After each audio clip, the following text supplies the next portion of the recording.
Le problème quand on habite à la campagne, c'est que assez souvent, on va se retrouver avec des chiens qui ont un petit peu tout le temps le droit de tout faire. Pourquoi? Parce que, généralement, à la campagne, le chien a le droit de se promener sans laisse parce que tout le monde fait ça.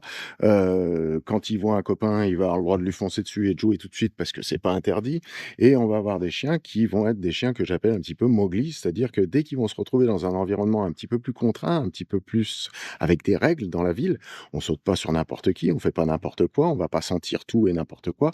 Eh bien, c'est des chiens qui vont avoir du mal à faire ça. Pour éviter ça, j'aime bien de temps en temps emmener mes chiens, au marché. On va, avoir au marché, un centre névralgique du marché qui va être très dense et puis des alentours qui vont être de moins en moins denses. Ce qui va nous permettre de pouvoir amener notre chien jusqu'au point d'inconfort où il va être capable de s'adapter sans que ça soit traumatisant pour lui.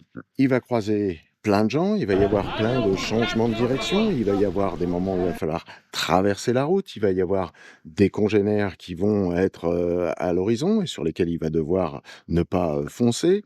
Il va y avoir des engins bizarres, hein, des chariots, des caddies, des poussettes et cetera. Tout ça, il va y être confronté et ça va l'obliger à apprendre à ne pas réagir à chaque fois qu'il a envie de faire quelque chose. Pour résumer, si vous habitez vraiment dans un coin paumé où il y a pas une grande ville à côté, où il va pas vous allez pas pouvoir le confronter aux aléas de la ville, vous avez sûrement un marché quelque part et le marché, pour moi, c'est un bon exercice qui regroupe plein de stimuli auxquels il va devoir faire face et travailler ses autocontrôles. En plus, vous pourrez manger sainement et local, ce qui sera la cerise sur le gâteau. Allez, c'est tout pour aujourd'hui. Ciao!